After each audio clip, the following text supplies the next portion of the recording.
The Black Cat. For the most wild yet most homely narrative which I am about to pen, I neither expect nor solicit belief. Mad indeed would I be to expect it, in a case where my very senses reject their own evidence. Yet mad am I not, and very surely do I not dream. But tomorrow I die, and today I would unburden my soul. My immediate purpose is to place before the world, plainly, succinctly, and without comment, a series of mere household events. In their consequences, these events have terrified, have tortured, have destroyed me. Yet I will not attempt to expound them. To me, they have presented little but horror. To many, they will seem less terrible than baroque. Hereafter, perhaps, some intellect may be found which will reduce my phantasm to the commonplace. Some intellect more calm, more logical, and far less excitable than my own, which will perceive in the circumstances I detail with awe nothing more than an ordinary succession of very natural causes and effects. From my infancy, I was noted for the docility and humanity of my disposition. My tenderness of heart was even so conspicuous as to make me the jest of my companions. I was especially fond of animals, and was indulged by my parents with a great variety of pets. With these I spent most of my time, and never was so happy as when feeding and caressing them. This peculiarity of character grew with my growth, and in my manhood I derived from it one of my principal sources of pleasure. To those who have cherished an affection for a faithful and sagacious dog, I need hardly be at the trouble of explaining the nature or the intensity of the gratification thus derivable. There is something in the unselfish and self-sacrificing love of a brute which goes directly to the heart of him who has had frequent occasion to test the paltry friendship and gossamer fidelity of mere man. I married early, and was happy to find in my wife a disposition not uncongenial with my own. Observing my partiality for domestic pets, she lost no opportunity of procuring those of the most agreeable kind. We had birds, goldfish, a fine dog, rabbits, a small monkey, and a cat. This latter was a remarkably large and beautiful animal, entirely black and sagacious to an astonishing degree. In speaking of his intelligence, my wife, who at heart was not a little tinctured with superstition, made frequent allusion to the ancient popular notion which regarded all black cats as witches in disguise. Not that she was ever serious upon this point. And I mention the matter at all for no better reason than that it happens just now to be remembered. Pluto, this was the cat's name, was my favorite pet and playmate. I alone fed him, and he attended me wherever I went about the house. It was even with difficulty that I could prevent him from following me through the streets. Our friendship lasted in this manner for several years, during which my general temperament and character, through the instrumentality of the fiend intemperance, had, I blush to confess it, experienced a radical alteration for the worse. I grew day by day more moody, more irritable, more regardless of the feelings of others. I suffered myself to use intemperate language to my wife. At length, I even offered her personal violence. My pets, of course, were made to feel the change in my disposition. I not only knew, however, I still retained sufficient regard to restrain me from maltreating him, as I made no scruple of maltreating the rabbits, the monkey, or even the dog, when by accident or through affection they came in my way. But my disease grew upon me. For what disease is like alcohol? And at length even Pluto, who was now becoming old and consequently somewhat peevish, even Pluto began to experience the effects of my ill temper. One night, returning home much intoxicated from one of my haunts about town, I fancied that the cat avoided my presence. I seized him, when in his fright at my violence, he inflicted a slight wound upon my hand with his teeth. The fury of a demon instantly possessed me. I knew myself no longer. My original soul seemed at once to take its flight from my body, and a more than fiendish malevolence, gin-nurtured, thrilled every fiber of my frame. I took from my waistcoat pocket a penknife, opened it, grasped the poor beast by the throat, and deliberately cut one of its eyes from the socket. Blush, I burn, I shudder, while I pen the damnable atrocity. When reason returned with the morning, when I had slept off the fumes of the night's debauch, I experienced a sentiment half of horror, half of remorse for the crime of which I had been guilty. But it was at best a feeble and equivocal feeling, and the soul remained untouched. I again plunged into excess and soon drowned in wine all memory of the deed. In the meantime, the cat slowly recovered. The socket of the lost eye presented, it is true, a frightful appearance, but he no longer appeared to suffer any pain. He went about the house as usual, but, as might be expected, fled in extreme terror at my approach. I had so much of my old heart left as to be at first grieved by this evident dislike on the part of a creature which had once so loved me. But this feeling soon gave place to irritation. And then came, as if to my final and irrevocable overthrow, the spirit of perverseness. Of this spirit, philosophy takes no account. Yet I am not more sure that my soul lives than I am that perverseness is one of the primitive impulses of the human heart, one of the indivisible primary faculties or sentiments which give direction to the character of man. Who has not 100 times found himself committing a vile or a stupid action for no other reason than because he knows he should not? Have we not a perpetual inclination in the teeth of our best judgment to violate that which is law merely because we understand it to be such? This spirit of perverseness, I say, came to my final overthrow. It was this unfathomable longing of the soul to vex itself, to offer violence to its own nature, to do wrong for the wrong's sake only, that urged me to continue and finally to consummate the injury I had inflicted upon the unoffending brute. One morning, in cold blood, I slipped a noose about its neck and hung it to the limb of a tree, hung it with the tears streaming from my eyes, and with the bitterest remorse at my heart. Hung it because I knew that it had loved me, and because I felt it had given me no reason of offense. Hung it because I knew that in so doing I was committing a sin, a deadly sin that would so jeopardize my immortal soul as to place it, if such a thing were possible, even beyond the reach of the infant. On the night of the day on which this most cruel deed was done, I was aroused from sleep by the cry of fire. The curtains of my bed were in flames. The whole house was blazing. It was with great difficulty that my wife, a servant, and myself made our escape from the conflagration. The destruction was complete. My entire worldly wealth was swallowed up, and I resigned myself thenceforward to despair. I am above the weakness of seeking to establish a sequence of cause and effect between the disaster and the atrocity, but I am detailing a chain of facts and wish not to leave even a possible link imperfect. On the day succeeding the fire, I visited the ruins. The walls, with one exception, had fallen in. This exception was found in a compartment wall not very thick, which stood about the middle of the house and against which had rested the head of my bed. The plastering had here, in great measure, resisted the action of the fire, a fact which I attributed to its having been recently spread. About this wall, a dense crowd were collected. Many persons seemed to be examining a particular portion of it with very minute and eager attention. The words strange, singular, and other similar expressions excited my curiosity.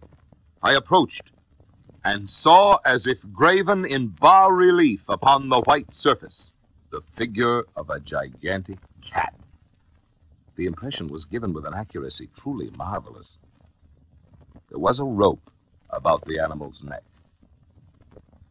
When I first beheld this apparition, for I could scarcely regard it as less, my wonder and my terror were extreme. But at length reflection came to my aid. The cat, I remembered, had been hung in a garden adjacent to the house. Upon the alarm of fire, this garden had been immediately filled by the crowd, by some one of whom the animal must have been cut from the tree and thrown through an open window into my chamber. This had probably been done with the view of arousing me from sleep. The falling of other walls had compressed the victim of my cruelty into the substance of the freshly spread plaster, the lime of which, with the flames and the ammonia from the carcass, had then accomplished the portraiture as I saw it. Although I thus readily accounted to my reason, if not altogether to my conscience, for the startling fact just detailed, it did not the less fail to make a deep impression upon my fancy. For months I could not rid myself of the phantasm of the cat, and during this period there came back into my spirit a half-sentiment that seemed but was not remorse. I went so far as to regret the loss of the animal, and to look about me, among the vile haunts which I now habitually frequented, for another pet of the same species and of somewhat similar appearance with which to supply its place. One night, as I sat half stupefied in a den of more than infamy, my attention was suddenly drawn to some black object reposing upon the head of one of the immense hogsheads of gin or of rum which constituted the chief furniture of the apartment. I had been looking steadily at the top of this hogshead for some minutes, and what now caused me surprise was the fact that I had not sooner perceived the object thereupon. I approached it and touched it with my hand. It was a black cat, a very large one, fully as large as Pluto, and closely resembling him in every respect but one. Pluto had not a white hair upon any portion of his body, but this cat had a large, although indefinite, splotch of white covering nearly the whole region of the breast. Upon my touching him, he immediately arose, purred loudly, rubbed against my hand, and appeared delighted with my notice. This, then, was the very creature of which I was in search. I at once offered to purchase it of the landlord, but this person made no claim to it, knew nothing of it, had never seen it before. I continued my caresses, and when I prepared to go home, the animal evinced a disposition to accompany me. I permitted it to do so, occasionally stooping and patting it as I proceeded. When it reached the house, it domesticated itself at once, and became immediately a great favorite with my wife. For my own part, I soon found a dislike to it arising within me. This was just the reverse of what I had anticipated. But I know not how or why it was, its evident fondness for myself rather disgusted and annoyed me. By slow degrees, these feelings of disgust and annoyance rose into the bitterness of hatred. I avoided the creature, a certain sense of shame and the remembrance of my former deed of cruelty preventing me from physically abusing it. I did not for some weeks strike or otherwise violently ill-use it, came to look upon it with unutterable loathing, and to flee silently from its odious presence as from the breath of pestilence. What added no doubt to my hatred of the beast was the discovery on the morning after I brought it home that, like Pluto, it also had been deprived of one of its eyes. This circumstance, however, only endeared it to my wife, who, as I have already said, possessed in a high degree that humanity of feeling which had once been my distinguishing trait and the source of many of my simplest and purest pleasures.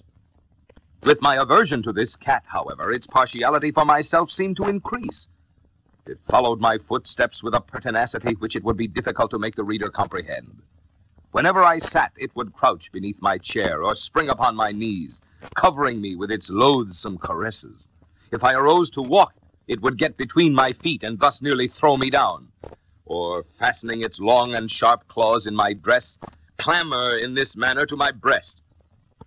At such times, although I longed to destroy it with a blow, I was yet withheld from so doing, partly by a memory of my former crime, but chiefly, let me confess it at once, by absolute dread of the beast. This dread was not exactly a dread of physical evil, and yet I should be at a loss how otherwise to define it. I am almost ashamed to own, yes, even in this felon's cell I am almost ashamed to own, that the terror and horror with which the animal inspired me had been heightened by one of the merest chimeras it would be possible to conceive. My wife had called my attention more than once to the character of the mark of white hair of which I have spoken, and which constituted the sole visible difference between the strange beast and the one I had destroyed. The reader will remember that this mark, although large, had been originally very indefinite, but by slow degrees nearly imperceptible, and which for a long time my reason struggled to reject as fanciful, it had at length assumed a rigorous distinctness of outline. It was now the representation of an object that I shudder to name, and for this, above all, I loathed and dreaded, and would have rid myself of the monster, had I dared. It was now, I say, the image of a hideous, of a ghastly thing, of the gallows. O mournful and terrible engine of horror and of crime, of agony and of death. And now was I indeed wretched beyond the wretchedness of mere humanity, and a brute beast whose fellow I had contemptuously destroyed, a brute beast who, in the image of the high God, so much of insufferable woe. Alas, neither by day nor by night knew I the blessing of rest any more. During the former, the creature left me no moment alone, and in the latter, I started hourly from dreams of unutterable fear to find the hot breath of the thing upon my face, and its vast weight, an incarnate nightmare that I had no power to shake off, incumbent eternally upon my heart. Beneath the pressure of torments such as these, the feeble remnant of the good within me succumbed. Evil thoughts became my sole intimates, the darkest and most evil of thoughts. The moodiness of my usual temper increased to hatred of all things and of all mankind, while from the sudden, frequent, and ungovernable outbursts of a fury to which I now blindly abandoned myself, my uncomplaining wife, alas, was the most usual and the most patient of sufferers. One day she accompanied me upon some household errand into the cellar of the old building which our poverty compelled us to inhabit. The cat followed me down the steep stairs, and nearly throwing me headlong, exasperated me to madness. Uplifting an axe, and forgetting in my wrath the childish dread which had hitherto stayed my hand, I aimed a blow at the animal, which of course would have proved instantly fatal had it descended as I wished. But this blow was arrested by the hand of my wife. Goaded by the interference into a rage more than demoniacal, I withdrew my arm from her grasp and buried the axe in her brain. She fell dead upon the spot without a groan. This hideous murder accomplished, I set myself forthwith and with entire deliberation to the task of concealing the body. I knew that I could not remove it from the house either by day or by night without the risk of being observed by the neighbors. Many projects entered my mind. At one period I thought of cutting the corpse into minute fragments and destroying them by fire. At another I resolved to dig a grave for it in the well in the yard, about packing it in a box as if merchandise with the usual arrangements, and so getting a porter to take it from the house. Finally, I hit upon what I considered a far better expedient than either of these. I determined to wall it up in the cellar, as the monks of the Middle Ages are recorded to have walled up their victims. For a purpose such as this, the cellar was well adapted. Its walls were loosely constructed and had lately been plastered throughout with a rough plaster, which the dampness of the atmosphere had prevented from hardening. Moreover, in one of the walls was a projection caused by a false chimney or fireplace that had been filled up and made to resemble the rest of the cellar. I made no doubt that I could readily displace the bricks at this point, insert the corpse, and wall the whole up as before, so that no eye could detect anything suspicious. And in this calculation I was not deceived. By means of a crowbar, I easily dislodged the bricks, and having carefully deposited the body against the inner wall, I propped it in that position, while with little trouble I relaid the whole structure as it originally stood.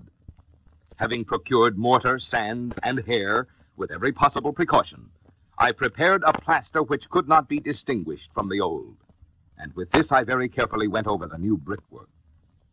When I had finished, I felt satisfied that all was right. The wall did not present the slightest appearance of having been disturbed. The rubbish on the floor was picked up with the minutest care. I looked around triumphantly and said to myself, "Here at least, then, my labor has not been in vain." My next step was to look for the beast which had been the cause of so much wretchedness, for I had at length firmly resolved to put it to death, in no doubt of its fate. But it appeared that the crafty animal had been alarmed at the violence of my previous anger, and forbore to present itself in my present mood. It is impossible to describe or to imagine the deep, the blissful sense of relief which the absence of the detested creature occasioned in my bosom. It did not make its appearance during the night, and thus for one night at least since its introduction into the house, I soundly and tranquilly slept. I slept, even with the burden of murder upon my soul. The second and the third day passed, and still my tormentor came not. Once again I breathed as a freeman. The monster in terror had fled the premises forever. I should behold it no more. My happiness was supreme. The guilt of my dark deed disturbed me but little. Some few inquiries had been made, but these had been readily answered. Even a search had been instituted, but of course nothing was to be discovered. I looked upon my future felicity as secured.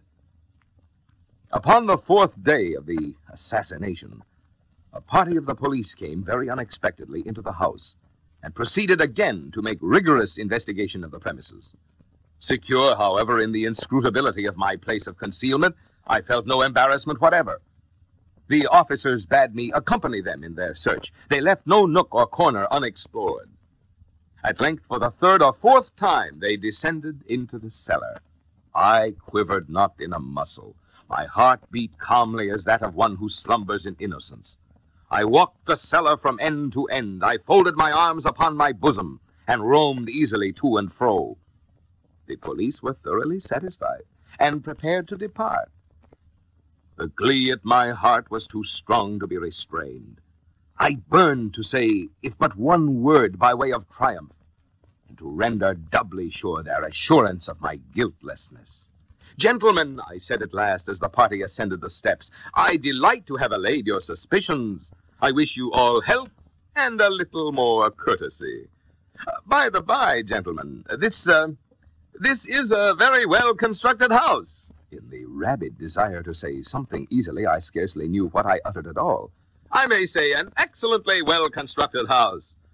These walls, are you going, gentlemen? These walls are solidly put together." And here, through the mere frenzy of bravado, I rapped heavily with a cane which I held in my hand upon that very portion of the brickwork behind which stood the corpse of the wife of my bosom. But may God shield and deliver me from the fangs of the arch-fiend. No sooner had the reverberation of my blows sunk into silence than I was answered by a voice from within the tomb, by a cry, at first muffled and broken like the sobbing of a child, and then quickly swelling into one long, loud, and continuous scream, utterly anomalous and inhuman, a howl, a wailing shriek, half of horror and half of triumph, such as might have arisen only out of hell, conjointly from the throats of the damned in their agony, and of the demons that exult in the damnation. Of my own thoughts, it is folly to speak. Swooning, I staggered to the opposite wall. For one instant, the party on the stairs remained motionless, through extremity of terror and awe. In the next, a dozen stout arms were toiling at the wall. It fell bodily. The corpse, already greatly decayed and clotted with gore, stood erect before the eyes of the spectator. Upon its head with red extended mouth and solitary eye of fire, sat the hideous beast whose craft had seduced me into murder, and whose informing voice had consigned me to the hangman. I had walled the monster up